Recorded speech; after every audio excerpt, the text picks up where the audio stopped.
This is the Relevant Podcast.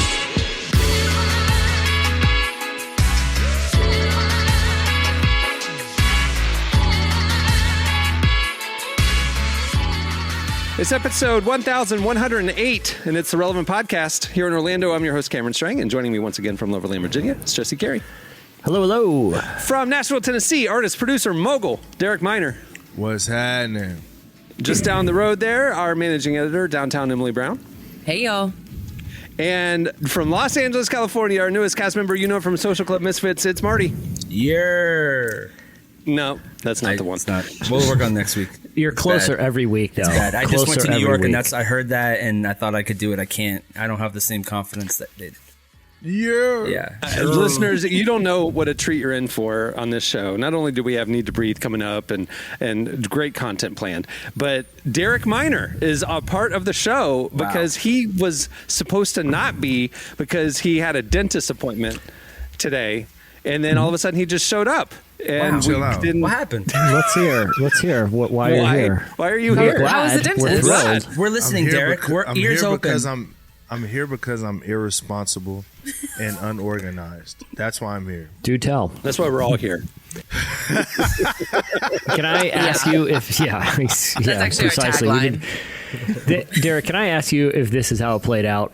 You walked into your dentist's office, went to the front desk, and the moment that you realized that you were there on the wrong day, you just said something like, I just wanted to kind of scope the office, map out the route, so I'm not late on Monday. I noticed I go right over there. You guys really should tell me they're doing road work. Good thing I mapped this out. This is when Michael 4 Scott days in. went to New York for his job interview for the promotion, and he was there on the wrong day, and he played it off that he was just in the neighborhood. What was the interaction like, Derek? Well, I'm sorry to let you all down, but I just checked my calendar, and I looked at it, and I said, "Oh, there's not a dentist appointment here." And I said, "Well, where is the dentist appointment?" And it's on Monday. So, there you go. Sorry to let y'all down. So I had a similar experience a few weeks ago. I was so excited all day because I was going to a concert that night and finished work, got changed, did put my makeup on, got ready. And then I was like, let me map out where I need to go. And so I pulled up the ticket to see the exact address, and I was looking at it and I kept thinking, that's not today's date. It's a full week later. And so I was fully ready to go to a concert. And then I just ended up staying home and making myself Who was dinner. it? What concert we were going to see? Marilyn Manson, you said? It's Marilyn Manson. Emily loves Taylor Swift and Marilyn Manson. Those are her two favorite. Those words did not come out of my mouth. No, it's a local artist. Her name's Charlie Adams. She's really cool. So I would highly recommend. I one time it was when one of the clocks roll forward or back. I can't remember. Either way, I showed up an hour early to church. Usually it's the hour late, but I showed up an hour early. And someone thought you were just real holy or something. And at that point, I had a decision to make, and that decision was either I sit here in the parking lot for a full hour on Sunday morning and then go in, or I go back home, and it kind of counts that I went because my intention was to go. I'm thinking the same way as you, Jesse. I'm thinking the same thing. The point, it kind of counts. Effort was made. I went, but what I say, I got a lot to do today. You know what I mean? I was factoring in this extra hour. It counts that I went. Is it wrong that I went home and counted it? No, it's not. No. It's your fault that the church didn't give you the announcement on their stories. That's the issue. I know. Yeah, it's also your fault really for not them. looking at your phone or your watch or how did you not know that the time had changed? In this day and age, I can't recall the scenario. I honestly can't. I just know I was an hour early. It might have been a combined service. Either way, I was there an hour early. In your defense, any daylight savings time, I'm very. I want it gone. You need to adjust. I think it's silly. You need a day of adjustment. It makes no point. It makes no sense anymore. I am a part of the group that wants it abolished. So now, every I will once say in a this. while, you'll hear Congress talk about it. Maybe we'll vote to abolish they it. They do it just to tease and then us. they don't do it. And it do makes me it. so I will mad. say They put this. it in a Ukraine defense bill, so now we're never going to get it. Dang They it. slip it in. They're always trying to slip it in the wrong things. Dang it. I just want it. Earmarking, yeah. the new budget. I have been on the other end where I show up an hour late, and I'm also like, well, this counts too. So only got a half hour here. Maybe breakfast. I gotta be honest. Like, I haven't been on time to church. I'm only like 2 songs late. That's my typical. It's like I come in on the second song maybe, but I'm never on time. In fact, we were on time a few weeks ago, and my son like made note of like, I don't think I've ever seen the lobby, like before service, because we always just walk through. Yeah.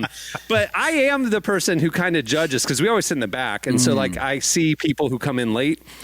I don't get the people who show up an hour late. Like, why come? Yeah, there's don't only show. like 25 minutes left in the still service. counts. This is the thing. I don't know. Honestly, I don't know. It's like whole families. You couldn't have came to my church, because my church growing up, the musicians would be late. Like, we just start Yeah, singing. but y'all had church for like 4 hours, though. I mean, Latin right? church for 4 hours too. We- Latin church is crazy. We start singing.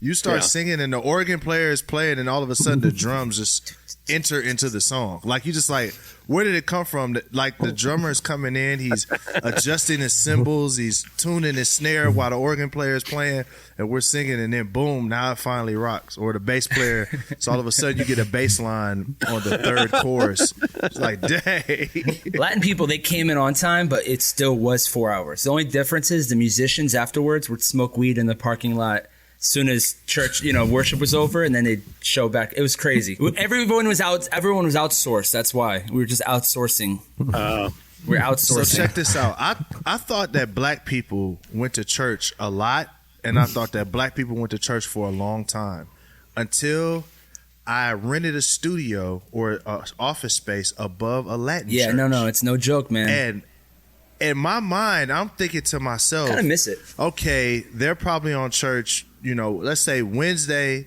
Sunday, or whatever. Bruh, this church was literally there every day. And it wasn't there, kind of there. I'm talking about it was in full Tambourines force. are out. Tambourines were out, and it was a small building.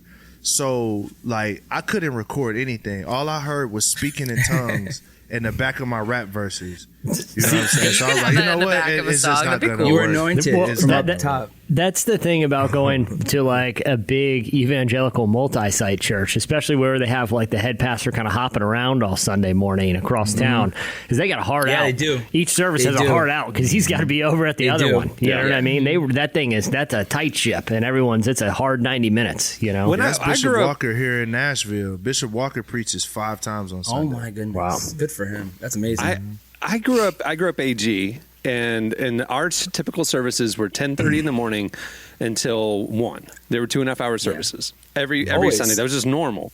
And if he goes past 1, you're kind of going, you're messing with their lunch. You know what I mean? But now my church is like an hour 15 tight. I love Like, it. when What's did this wrong with happen? I like it. I don't I like like church it taking too. over the whole I'm just day. saying. I love. That's what I'm saying. But like, why were we used to 2.5 hour I was used services to in the 4 hour 90s? Okay, services, 5 hour services. Like Derek, Latin church was like that. Because we were more holy. Yeah. That's Well, okay. here's what I would say to this: it's the biblical literalists, like the fundamentalists, who go all day long. But here's what I would say to them: go read the Sermon on the Mount out loud, because if you believe this is the word for word what happened, which that's about I see where you're 5 to going 8 with minutes. this. You can read that whole thing in about 5 to 8 minutes, from the greeting, from him So you're greeting saying everyone. Jesus' example of what a sermon is: 8 minutes, a tight 8. I'm is saying it- his didn't first use one. fluff. I'm saying That's his what Jesse's first saying. one. He didn't fluff. He just got to the point. Yeah. I'm saying read his first one out loud and start a clock and see how long. I'm not making any comment about it. I'm just saying that's an observation. So anything over 8 minutes that is unnecessary, is what you're saying. So any I'm saying pastor it's out there, unchrist-like. if they preach longer than 8 minutes. No, I don't. I'm not saying anything. All I'm pointing out is we have a scripted sermon, and it's not over 40 minutes, much less about 6. Yeah. I never really had a preference for like if it needed to be a tight 90 or if it could go 3 hours. Like, I've been to churches where it does both. The only time I ever cared was when it was my Sunday to work in the nursery, because I always wanted it to be the 90-minute, Yeah. like, these kids are screaming, crying. I've already changed them once. Come get your kid. Versus like the churches where they might go a little bit longer, and it's like all of these children are screaming because there's so many of them. See, Oh, our no, church, my church, they were just screaming. Yeah, in yeah. the There was. service. I was about to say with Derek exactly. Our kids were in the service, so they're screaming. It's like an airplane, like we're all on it together. They're behind us screaming. It's bad news. And then you get it. So imagine this: you're going to church from 9 a.m. to 2 p.m. Yeah, that's how it was. 2:30. And get then I'm getting in trouble for falling asleep in church, Yeah. and To I'm try- 9 years old. I'm like, yo, why are you mad at me? I don't even know what he's saying. And she's been speaking in a language I've never heard for 30 minutes. And I love when they do like the Benny Hinn thing, and they're like, Pastor Benny, this man had no feet, and now his feet are grown, and like those were my favorite. Latin church would always have that too. They're like, Pastor, this guy had he had a missing eye, and now his eye is back, and they do that at the end of the service. So they preach, then they have like Miracle Hour. I don't know if you ever had that. It was like Sunday night. You're like, oh my gosh. oh yeah, See- the line. where the pastor the would line, sit in the yeah. front, and then you come up and Tell get prayer, testimonies and stuff. and then They fall out and they use like a blue blanket and they cover the girls. They cover it with a big blanket. You put the The It modesty smells like cloth. the Modesty modesty cloth. cloth, A little yeah. olive oil. Why not? I will say, I feel like a lot of churches have gone to the TED Talk Yes. sweet spot. You're about 20 minutes. 20 minutes, you do the little illustration, you cite some Malcolm Gladwell study, you tie a couple Bible verses in, you're out. Like, that is the formula It's the that a AG lot of style them now. do now. Just That's straight how up they're doing TED it. Talk. AG yeah. is like on the money. You're in and out, hour and a half. You're gonna get great worship, great sermon, and you know what? You're headed to Cane's, to get some chicken. The end. that's what I'm saying. Like, I go to a charismatic church now AG? still, and no, it's non-denom. But the great worship, announcements, and a full sermon, and we're Yeah, in and you can out do in an it. hour God 15. moves quick. So I'm like, what were we doing for 2.5 hours other Egos. than Egos. worship, That's why. announcements? Egos. The egos. There's always a special Yeah. song. I remember that. Our service was so long that like kids were in it for the worship, and then they dismiss to go to kids' church like at the middle point of the service, and because Yeah. kids' church was still an hour and a half. Like, who's preaching that long anyway? I just don't know my stepdad took a lot of smoke breaks. It was just like he's just Whole pack. And we were Pentecostal, so it wasn't like Baptist. Baptist, you were allowed to smoke. Pentecostal, it wasn't no smoking. So it's like he's back behind a building smoking for he was struggling, man. We were all struggling. We were all struggling. Emily, we were all struggling. Emily, you grew up Baptist. What was your service experience? Because we all, I would assume, is different than what you had. I will be honest. I am shocked to hear that Baptists can smoke because that was not I in my miss Baptist church. I miss those long services, Derek. for I real? miss them. I miss the 4 No, hours. I mean, unless they were smoking, I shouldn't notice it. I guess The first- I guess it's a certain type of Baptist because Martin Luther King was Baptist. Yeah, and they he do smoked. cigars. All my Reform friends, like, that's like a point of the religion, like they use to like make people want to join. Hey, you could do cigars. I'm like, I don't smoke cigars. But all my Reform guys are like, Martin Luther, he smokes cigars. I'm like, okay, I don't know, but that's like a selling point of the religion. You could smoke a cigar once now and then, and have some whiskey if you're there. It's crazy. I grew up charismatic. I could not do anything. I was not allowed the house until I was 21. Yeah, facts. That's how I was. Facts. My stepdad's family literally said that going to the movies was a sin. Oh, it's rough. Oh, Wow. That's old school AG Pentecostal. That's my parents' upbringing. Pokemon were My sin. mom still doesn't go to movie theaters. My aunt only went to a movie for the first time about 10 years ago, and she's in her 80s. Road What'd she trip see? with Tom Green. It was like one of those Christian movies, like Soundproof or Bulletproof, whatever, Fireproof. Fireproof. Yeah, it was one of those things. She went with her church, and like it was a big deal that Rosella What would be went to the movie best theater. movie for her to see for What the if, first? what Yeah. if it was? What was it? Avengers? That's What what was it, like exactly I was Avengers? Derek. I was thinking that. I was like, what would be the best first movie for someone to see? It'd probably be, Yeah. It was, John Wick What- 3. she's- She's just in the middle of it. She Yeah, thought she was you know, going to she- Fireproof, and she went in the wrong theater because she didn't know how it worked. She's She- like, she- yo, Jesus is out here killing everybody. Jeez, this is She's violent. like she went to the first thing that was playing, Hangover 2. Believe it or not, Hangover she 2. loved it. Didn't really like- understand the message, but I love how we're all scarred by church. We're not scarred. We We're all have scarred. like our own like story of like, oh my god, yeah, this service was long, it was short. We all have like a little story. I love it.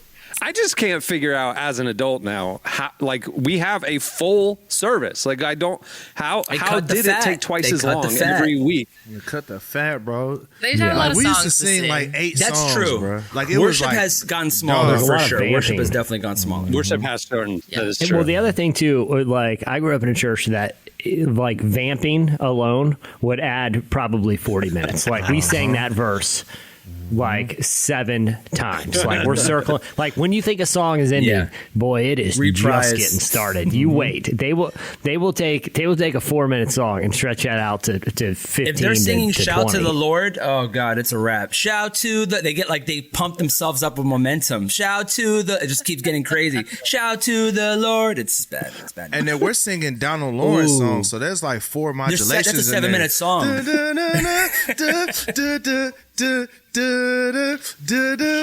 Take it up. They start testifying in the middle of the song. It's like minute 5. Yes, it's all. You see, when I Bro, I was young, Lawrence had us in church for about Oh, my 20 gosh. minutes a song. he would bro, start no telling a lie. story in the middle of it. Well, When I was young, the Lord told me. At some point, though, a lot of churches figured out it was like a warning track in baseball. Like when you're getting close to the fence, like the texture changes, so you know it's the warning track for hey, don't worry, guys, we're wrapping soon.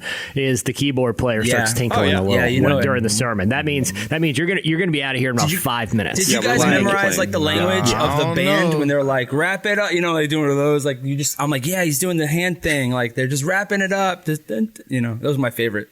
Now, see, it's different for us because if the keyboard player or the organ player started playing, you got about 45 more minutes because that means the pastor about to ramp up. You start throwing music behind up. Like, no lie, there was pastors that would not preach unless you had an organ player at the crib, and they had to be able to go to dun dun dun dun.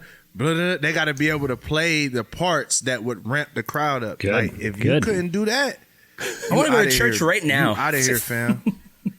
See, we have 3 services in the morning, and the first one's an hour, and the middle one that we go to is an hour and a half, and then you got the final service. The final service, I love that one. You know what I mean? So like that, I'll go to that. See, to me, we're already starting at 12:30. I ain't going open ended on. My pastor's amazing. He'll go open ended. You know what I mean? But they trimmed the first one down to an hour because I asked them what they cut out because I'm not going to the early service. They said they cut out the announcements, so they do that one to be shorter. But we're an hour and a half. But because 30 there's back minutes to on back. announcements? I don't know. They're warming up the crowd. You know they warm up the crowd. Much to announce it? announce They warm in up the the crowd world. announcements. You know, Ladies, yeah. where are my ladies at? That's 10 minutes. Ladies, all right, we got a women's meeting next Friday. You know, that alone is 10 minutes per announcement. Right, and but because we have 3 services, there's a monitor in the back of the auditorium with the countdown clock. It's in red. Cohen, my kid, like keeps his eye on that clock, and he's like, elbow me, damn, pastor's going over. It's like 2 minutes over. Look at that. You know, like, dude, we didn't have a countdown clock when I was growing up. You need to. So now we sit where My you church can't has see that it, too you know? now, and I don't think they've ever stuck to love the time. church. And that's fine. I don't Never. mind it, but I'm always like, oh, we definitely already hit that. And it's like we just started the first verse of a new song, so we're going to be here for a few more minutes. I'll tell you what could shave off some time is these motion graphics packages that now play before sermons and announcements. Like the men's retreat, I got a montage and like 3D graphics that look like we're playing. It's preempting Sunday night football. It's like, dude, this could have been handled just on the website. Could have been like, emailed. the church is employing a motion graphics artist that does like just big dramatic sermon intro like packages, you know, and then men's retreat announcements stuff. My But church is like an either hour. way. Like Mosaic in LA, we're about like an hour and like 20 minutes the most. But the worship is, it's just pure worship, pure message, pure altar call. Get out of our building. We have another sermon coming. You know, like there are 5 services. Like you gotta go, go. Like they let you go out one way while everyone's going in through a different way. It's like when you go to Tower of Terror and they're like, all right, you need to get out because we have more people coming in. That's kind of the vibe. Like I said, we have a great show in store for you. Need to Breathe is coming up. We also have your feedback into the show, but stay tuned. Right now, up next, it's Relevant Buzz.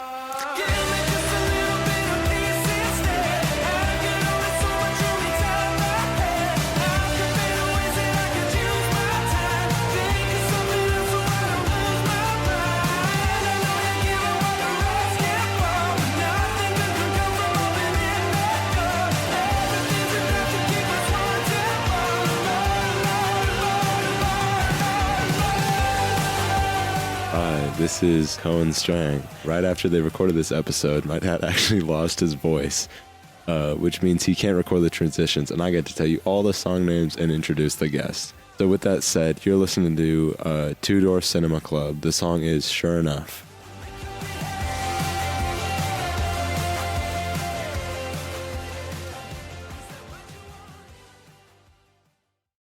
Today's podcast is brought to you in part by Mercy Ships. Globally, 5 billion people lack access to surgical care. In sub-Saharan Africa, there's only one surgeon for every 200,000 people. Mercy Ships provides free, life-transforming surgeries for people who have little to no access to medical care. They help the blind see, straighten twisted limbs, remove deadly tumors, treat cleft conditions, and so much more. With state-of-the-art hospital ships, they provide safe surgery to children and adults living with treatable conditions, and it's completely free of charge. They do all this work with an all-volunteer crew of professionals who donate their time and talents. Surgeons, stewards, nurses, engineers, and more make the world a better place. Your donation today provides free, safe surgeries to people in desperate need of help. All gifts are matched, so please donate today at mercyships.org/relevant. Okay, it's time for Relevant Buzz. All right, tell us what's happening at the intersection of faith and culture this week, Emily. Yeah, we got some super exciting news. Nate Bargatze, one of our favorite comedians, is starting his own family-friendly content company. Wow. What's he going to be doing? So it's called the Nateland Company, and he shared that he's just starting something to feature a lot of comedic content like stand-up comedy specials, sketches, scripted content for film and TV, podcasts, music, lots of different things. And the first thing is he's dropping a series that will be available on YouTube, just highlighting a lot of up-and-coming comics that are that's cool. again, family-friendly, which is not always a His big brand. genre in the comedy world. It is unusual for a clean comic to be as funny as he is. He is that man. Well, Gaffigan and Seinfeld works clean. You know, yeah, that's true. But I I don't know that they're uproariously funny. Nate is uproariously funny. There's definitely clean comedians, but yeah, I think to be as big as they are, and it seems like while you can find them, there's not as many. So I'm excited to see kind of he's in the world, so he gets to bring in like, hey, I know these guys and they're funny, and you should like kind of lift them up. He's gonna be doing scripted stuff too. They like for TV and all that. You said? Yeah, they're working on a lot of different projects. Mm-hmm. Good for Nate, man. Yeah.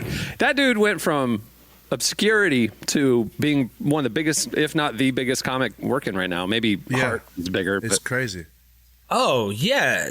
This guy is hilarious. I love this guy. Oh, I see him on TikTok all the time. He's blowing up. And we had him on the pod years and years ago, right after Cameron, you and I saw him at at a South by comedy showcase or whatever. Yeah. Ever since then, I got to see him recently and chatted with him a little bit after, and I think he is like surprised as anyone as of like this like, wow, it's just how big he's gotten, but because he's never really changed. He's always kind of stuck to the same routine. It's almost like culture caught up to him a little bit, because I feel like there was so many people just got burned out of like, all right, here we go, some sizzling take about cancel culture or whatever. You know what I mean? Where it's like it's not exhausting comedy to listen to. It's just like self-deprecating, everyday situational comedy, which there's always an appetite for. Like trends change when it comes to social issues or politics or whatever. I'm not saying that stuff doesn't have a place in comedy, but Nate Bargatze's funny because it's just relatable, self-deprecating. Right. He's hilarious. Like, everyday stuff. You're never going to lose as a comedian if you're never going to run out of material if you're with making fun of yourself. And that's all he does is make fun of himself. It's like Seinfeld's His beard gig made was him look more like a superstar, in my opinion, because you look at like him without the beard. And like, okay, things were good, but when he had that beard, things changed for him. I really believe it. It's like Jack Harlow. The beard changed everything. The beard did it. Look at him as a little baby. Look at him now. It's different. It's different. That guy's hilarious. My parents, they also became Christian when I was born. And everybody's still Christian, but I got them when they were the most Christian. I had 80s and 90s Christian parents. Well, that's the most Christian you can ever get of the Christian.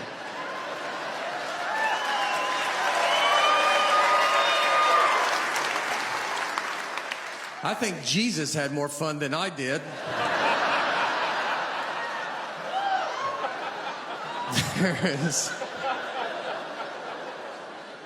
I was not allowed to watch anything. I mean, when they made The Simpsons, it was like, I guess they're just showing R-rated TV shows now. All right, what else happened? Switching gears a bit, we do have to talk about a report that was released by the U.S. Department of Education this week. Liberty University. Education in the United States. Yes. Yeah. Well, this might not go where you think it is. Liberty University has been accused of fostering a culture of fear and silence around reporting sexual violence within its campus community. It's not good when the government is calling you out. Yeah. Yeah. So for the several years now, some different things have been coming to light that survivors of sexual assault at Liberty have shared that they faced kind of further harassment or just dismissal from university officials when they went to report what had happened to them. And in 2021, survivors actually filed a lawsuit against Liberty that was then settled in 2022. But this year, the Department of Education began investigating whether Liberty complied with the Clery Act, which is a federal law mandating the reporting of crimes that occur on campus. So they've been talking with officials, both high and low. And it's still an ongoing investigation, but they've released a report of what they found so far. And they've determined that Liberty did not comply with this act. And in fact, multiple officials, including a former university president and senior administrator, were part of the leadership to help keep sexual assault quiet on campus. It's a very messy situation. Again, it's still ongoing. They're still looking into it, but just these findings alone are obviously a cause for concern. Is this from like the staff, or is it just any sexual situations that have happened on the campus from like student with the student, staff with student? Like, is any specifics as far as it doesn't matter, but I guess right. I'm trying to understand the logic to why cover it up. Yeah. Why hide it? Like, and the university did respond. Again, they can't talk about it too much because the investigation's still going on. But the current president, Don DeCosta, has said that they are committed to ensuring compliance is met. So they didn't. Some people are trying to read between the lines and saying, he's not denying that it happened, but he's also not affirming that this is what happened. He's just saying right now we are committed to doing the right thing moving forward. So yeah, Liberty's had they had a couple. I'm like trying to figure out when's the last time I heard about them. What happened? And I'm like, oh yeah. It was the boat situation, Boatgate, right? Really? Do you guys remember Boatgate? Oh yeah. Okay, I know. Cameron's gonna cut this if I start talking about it. So let's just move on. He's already cut 30 minutes out the last episode. I heard it. Blackwater Jerry. Poolboy Gate. Blackwater Jerry. Okay. Yeah, we unfortunately had a. Are you serious? We kind of helped break that night when that photo got posted of him and his pants undone with the woman that wasn't his wife and all that stuff. Did you guys have legal? Yeah, we recourse? posted that the next morning. Like, I remember losing. We had an ad deal fall through, a substantial one. I recall. Liberty used to be a big advertiser, and then we kind of called out this behavior seems very strange. In our defense, it wasn't on us. Yeah. No, Liberty's still one of the top 10 largest universities in the country. Private schools. I love a lot of the musicians that I work with come from Liberty. I mean, like Enzo, Derek, Enzo. A lot of these guys that come from Liberty, all of them. A lot of these, like 8 of the Christian artists, like 8 of them, they all came from Liberty, and they're all so talented. So yeah, a lot of good designers have come out of Liberty. Like we've hired. I mean, didn't DC Talk come from Liberty? Yes, they did. I used to go to basketball camp there. The best basketball camp fight I ever saw. And I saw numerous was at Liberty University. It was great. They got hands over there? It was great, huh? It was open-handed, which made it like it wasn't like a lot of pushing and shoving. It was 5 slaps. Pop, pop, pop, pop, pop. I couldn't believe it. There's nothing more disrespectful. A man slapped another man. Than seeing several open-handed slaps. And the other guy couldn't move. He was seated, and he was just stunned. There's nothing more disrespectful than an open-handed slap, much less 5 in rapid succession. It was great. That's my favorite Liberty. Pop, pop, pop, pop, pop. And the guy's sitting there like, Did he hit? Did he slap him back? Did it turn into a little slap fight, a tickle fight? No. People pulled him off. The people who weren't laughing, All right. What's the last thing? What else do you have? Yeah, we're gonna end it on fun light note. Please. Maverick City Music is coming out with a new album at the end of the month, but today they're dropping a new single from the album called Yet. So here's a clip of it. Here it is.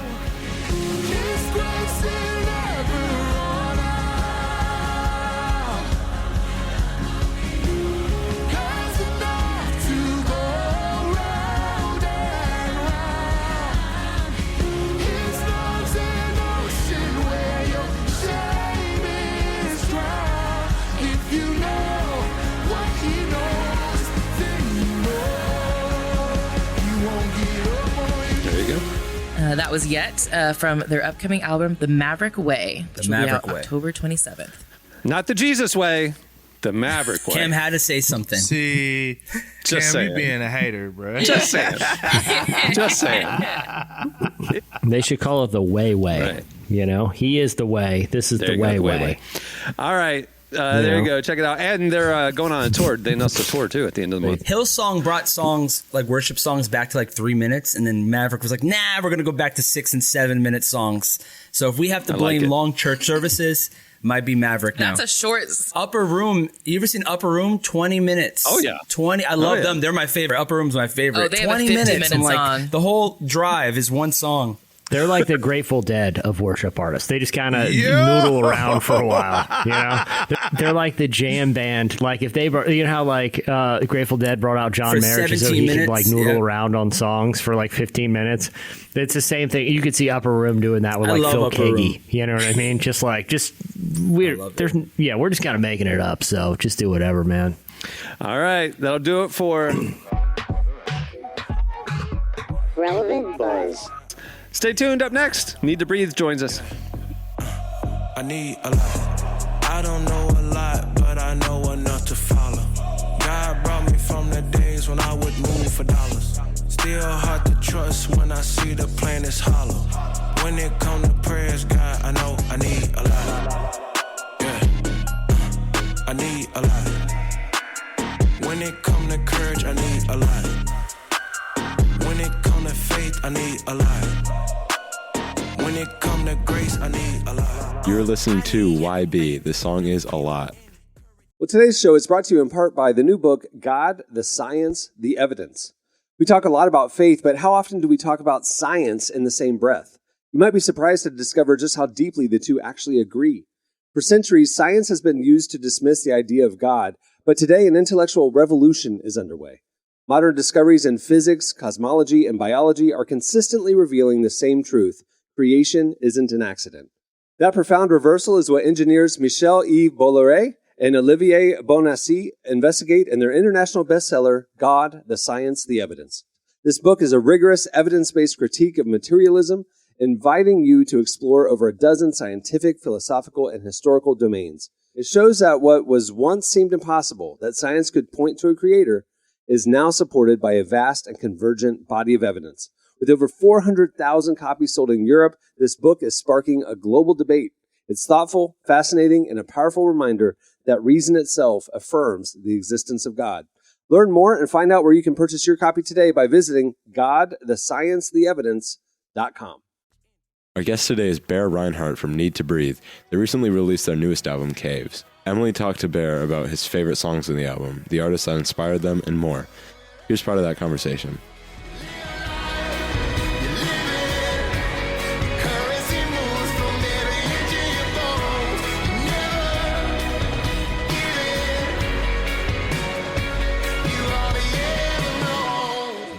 Are there any songs in the album that you're like specifically excited for people to hear? Yeah, I mean, there's a lot. Honestly, I really do genuinely love the record, which I don't say every time. I think there's a song, "Temporary Tears," on the record that really it feels like I could have written it when I first started. I think you learn a lot about the craft of songwriting, and in some ways it gets streamlined. You know, it's like songs become more about the structure than the actual thing. And that song is like that. Like I remember playing the demo to the band and them being like, I don't know, maybe it's okay. I don't, it's just, it's an emotion more than anything. And the way it turned out when we all kind of put our weight into it and then had Floyd Vance sing on it.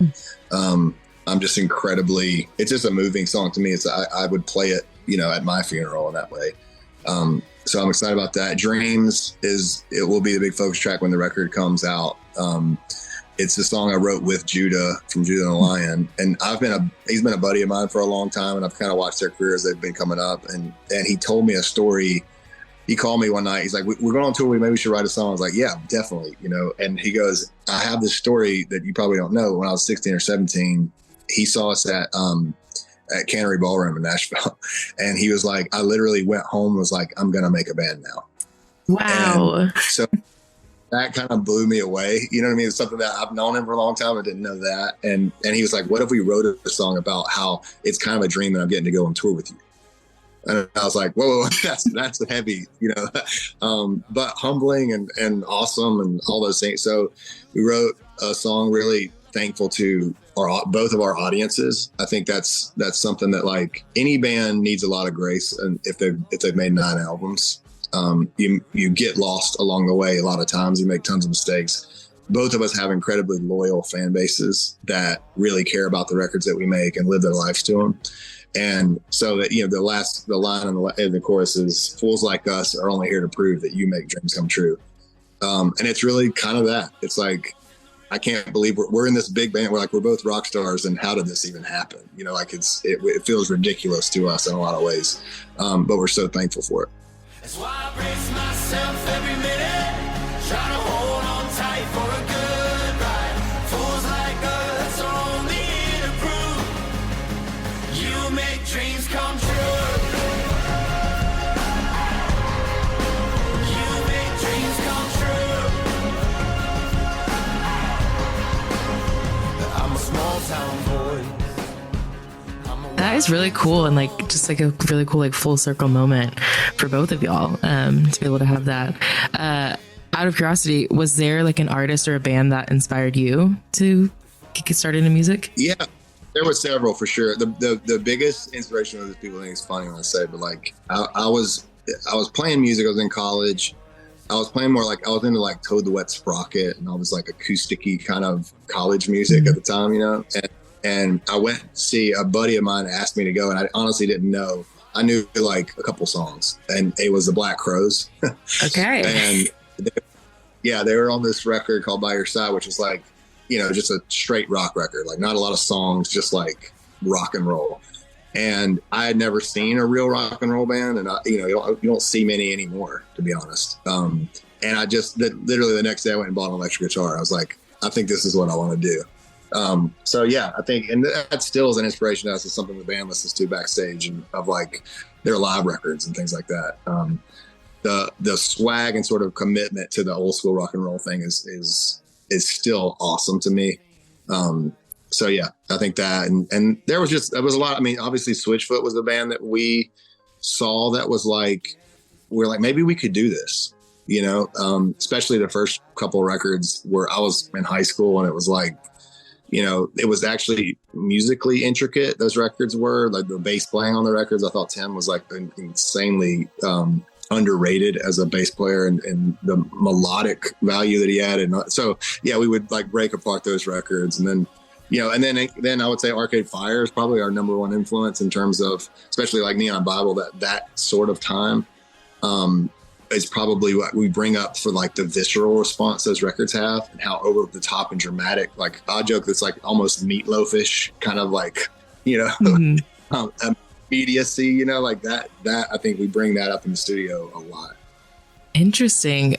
I love all of those bands, so it's very interesting to see that those are the ones that inspired you. The Black Crowes, was that the first concert you'd been to, or what was the first one?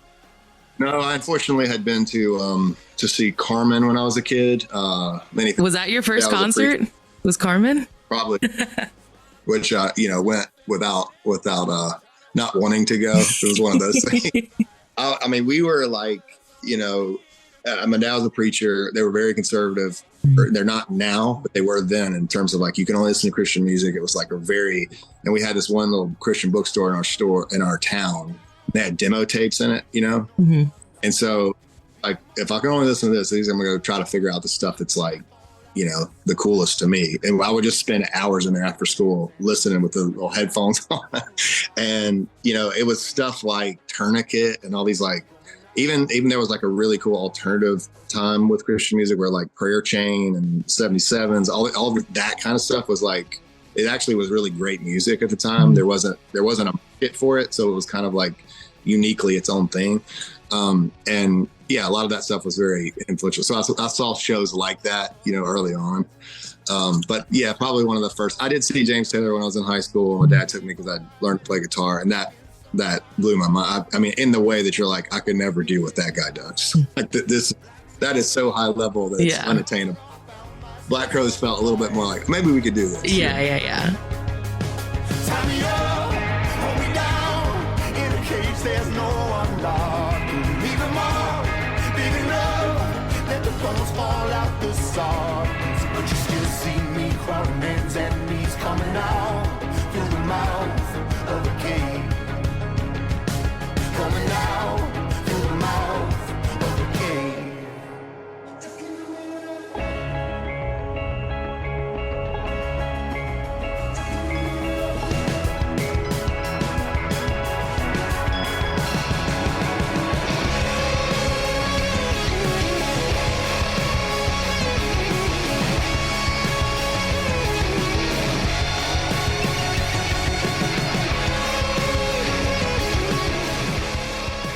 That was Need to Breathe. Make sure to check out their newest album, Caves. It's out now, and stay tuned. Up next, it's your feedback.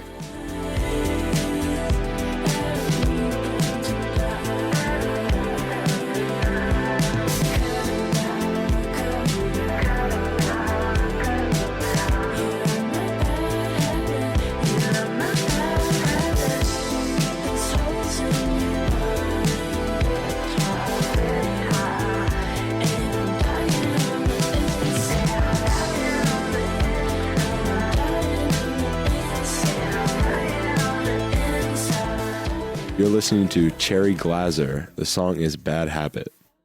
Well, today's podcast is brought to you in part by the new book, Confessions of a Christian Alcoholic. Author Jonathan Seidel knows firsthand how even believers can get stuck in shame and destructive habits, especially when it comes to one of society's biggest obsessions, alcohol. In Confessions of a Christian Alcoholic, he details his spiral into disordered drinking and shares the 4-step process he eventually used to break free. There's hope for alcoholics who become Christians and for Christians who become alcoholics. Find Confessions of a Christian Alcoholic wherever books are sold. What if you could change a child's life with just $10? Right now, thousands of vulnerable children in East Africa are suffering from jiggers. It's a painful, preventable parasite that burrows into their feet. Soul Hope is the only organization treating it through foot washing, medical care, and durable closed-toed shoes that protect kids long after treatment. $10 may not seem like much in today's world, but when we come together, those small gifts add up to big change. Join the 10 for 10 campaign. $10 protects 10 small toes. Visit soulhope.org/10 to give now. One small gift makes a big difference. Again, that's Soulhope, SOLE, hope.org/TEN. All right, it's time for your feedback. Last week, we asked you, what are some of the most memorable and or awkward things you've witnessed in public? What were we talking about that prompted this? Jesse watched someone get kicked out of a Little League game. Yes. Yeah, that's right. The walk of shame. Welcome to Little League. Oh, it's great. People were still talking about it on this Saturday. Like it was. Wait, we were still excited do you have any Little League that. updates that we need to know about? Oh, I mean, like we could do a whole separate pod on, people getting yelled at for smoking in too close proximity to the dugout, though. Like I said, the big talk of the league was still how you should have seen the umpire walk in this Saturday. Like he knew everyone was talking. Like that's the guy right there, chest out. Like, oh yeah, don't mess with him. He will shame you in front of everyone. He won't just kick you out. He'll say something awesome on your way out, like an action movie star. You know what I mean? Like it was like a Schwarzenegger. You need to make him a shirt. Yeah. You need to make him a shirt that says like "Welcome to Little League." It's like that he can it's like wear in Commando proudly. where Schwarzenegger like kills the guy on the plane. He puts the blanket over him, and the flight attendant goes by. He's like, "My friend's just taking a nap." That basically was his action movie, finishing line. It was fantastic. Forgive me for not knowing, but like, there's a real movie called Commando. Isn't going commando meaning like you're going pantsless? Oh, this was the 80s. The Arnold Schwarzenegger Commando? Yes, I love that movie. When somebody's going commando, it's because Yeah, they're pantsless. But No. this was before that. Commando he was an actual commando in the city blowing stuff up with bazookas. I don't remember awesome. a lot. I just remember he had a bazooka. And did he shoot it in the mall Yeah. or something? Like Yeah. it was like something crazy, bro. Like There was this a lot of this mall was peak takeovers Arnold then. Schwarzenegger, bro. Like this, this is top of the line. how did the Arnold. phrase "going Because commando" the movie at turn the into very what end. it is? If I'm just commando, kidding. No, it's not true. was- That never happened at the end. No. That's what I was saying. Did something happen in that movie that made this a phrase? Anyway, all right. You hit us up on Twitter/X at Relevant Podcast and told us some of your most awkward things you've seen. Here's a few of our favorites. Jeff Gentry said he was recently at a wedding where the bride's dad got up to make a toast and evidently had clearly taken advantage of the open bar. She said after 10 minutes, his daughter finally got up and took the mic from him. 10 minutes is I'm telling you, 2 minutes is a long toast. I don't know, if you watch the clock, 30 seconds, is wrap it up. Okay, we get the idea. Yeah. 10 minutes is pretty unbelievable. The best wedding toast I ever saw was it was the best man, and you could tell he overthought it because he brought out a homemade sock puppet halfway through and started having a conversation and had a whole ventriloquism routine. That was maybe 5. 10 is a very long time. Jesse, I remember the wedding in Portland that you helped him see the reception for. It's fantastic. Yeah, It was great. You were very funny. Do you remember though when the friends and family took over and started doing the toast? They went, dude. It was like they were butchering it. It was like 2 hours. It felt like I was trying to work that room. I was warming it. They killed the vibe in the whole room. I know you could work a room like that, Jesse. Honestly, it's all personality. He was great. They killed the whole vibe. They killed the whole vibe. My buddy, totally killed my the vibe. best friend, he's Way too many Nigerian, toasts. and his family's super cool. But he married a girl. She's awesome, and her family's very religious, super religious. So I did the toast, and I was making fun of Latin people, and nobody. It was just 100 people doing this, really upsetting me. So I know that. I was like, I love being married to a Latin woman. It's worth every bullet in my car. The Nigerian people started laughing. The Nigerian people were like, ha, ha, ha, ha. And then the Mexican family on the side was like doing one of these. And so I was like, let me wrap it up before the cartel kills me. Okay, just want to say I love everybody. Let's get out of here and let's leave. It was like that. If the person doing the toast starts doing crowd work and just starts pointing at random over. cousins, over. that's when you're like, okay, this is going to get ugly. This guy knows. I don't know what that is. Right. Talking about. No, I don't know what you're talking about. The worst thing about this wedding was it was people were partaking, and I don't think that they had a clear plan of who was going to toast. It was kind of like, if you feel led to come say something blessing the couple, come on up, grab a mic, and people were loose. It was very much at the end of the night, and it was just people kept coming up. It was just stop. And that's why church That's was the Benny 4 Hinn hours testimony long. hour. for Yes, us. exactly. Exactly. Pastor Benny, this guy had one eye. Man, no, for us it was different. My sister was on crack, and she's not on crack no more. My cousin was. Yeah, Oddly, that was sorry. also what they were saying at this wedding. It was really weird. Yeah.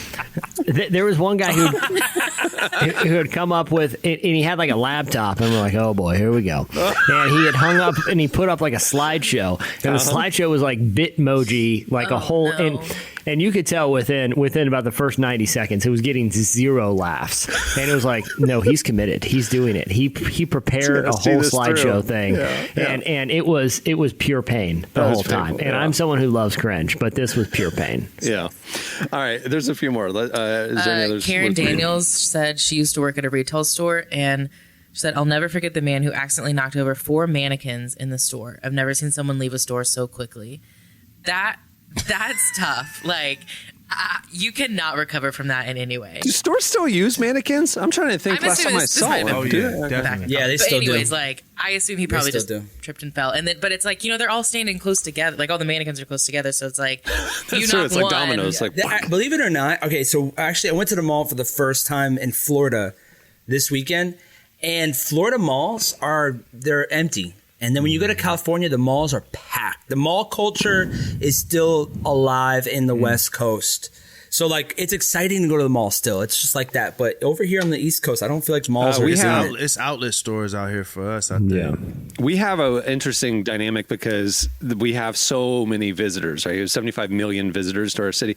And so, like, the malls that are down on the southern half of the city are packed, booming, and it's all tourists. And literally, like, in the outlet malls and the malls, like, there'll be a lot of tourists from South America that literally bring luggage with them to the mall because it's cheaper for them to fly to Orlando, do all their shopping, and then load it up and fly back than it is to buy those things in Argentina or wherever. Are you kidding? Is it just because of the tax? Right. No, they sell suitcases in the mall too. There's suitcase stores. You just buy it there, then go right to it. Yeah. So That's our malls crazy. are packed. That's a our Latin malls are American packed thing, too, but for it's sure. all international tourists. So, Right? yeah, Millennia, Florida Mall, like all the. Yep, I used to work there at Nordstrom. Are you serious? It was rough. Yeah, so when I worked at Nordstrom, I worked for Nordstrom for 10 years. And so I was in HR. I started becoming like a higher up. And so I would have to go to different stores. And going to Orlando was like the toughest situation. Always packed, so many people. But whoever worked there, people never returned. So if you worked there, you would cash out because people would take off the tags and stuff and then throw it in the bag, right? Throw it into the suitcase and they're out. They're never going to see you again. So you sell like 10 grand with one person and you made that money and they're not going to return it. The difference being in Miami when they're going to wear the outfit and then return it on Monday after they wore it 3 times. It's just different culture. Exactly. The Miami girl wore the outfit and then wore the shoes to the club and then, got mustard all over her outfit. I don't know how because she had a hot dog after the club and then returned it on Monday. It was rough. It was just different.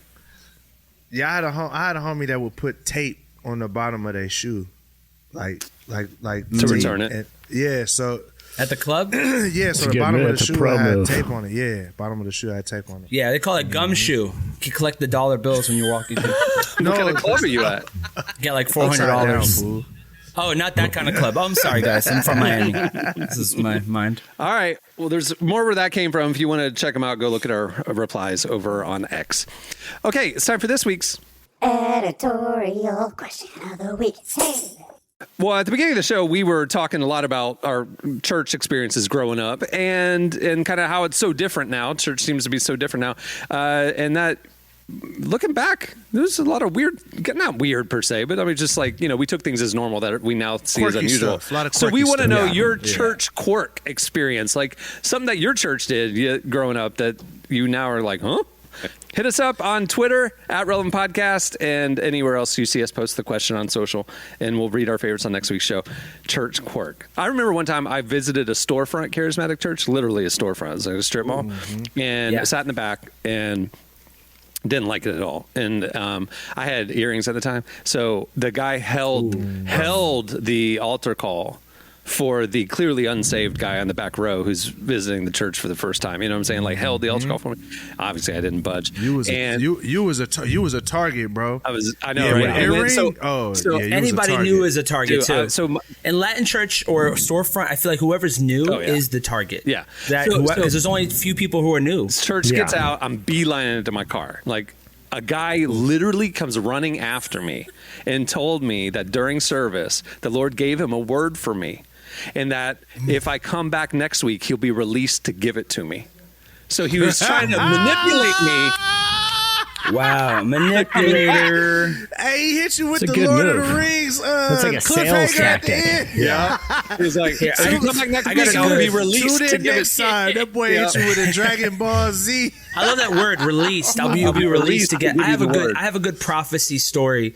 I went to church one time, and this lady, at the time, I just started doing music, so I think that it was exciting. I was a part of the church and doing music, and people were excited. So this lady, I don't know who she was, but she grabbed the mic, and she said, just like Abraham separated the Red Sea. God's gonna separate the Red Sea, and she's saying in front of a microphone, 400 people. Man. And then at the middle of it, she's like, Moses separated the Red. Oops, saith the Lord. Moses separated the Red Sea, and that's what she said. And you're gonna like the Red Sea and Moses. So she like she's like, God corrected himself in that prophecy. She's like, oops, saith the Lord.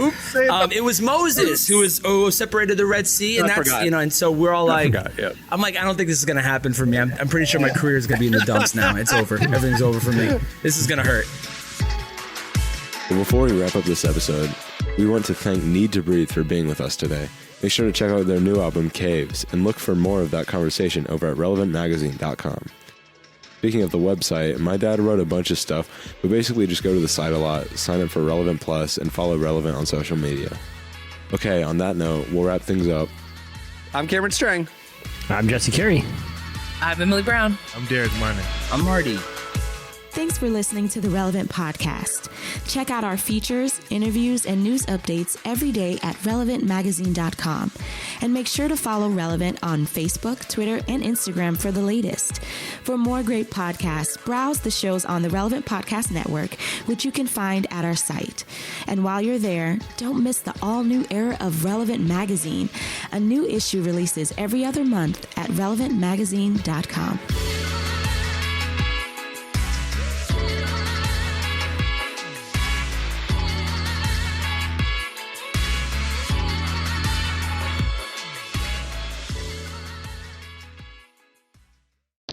I have been on the other end where I show up an hour late, and I'm also like, well, this counts too. Relevant Podcast Network.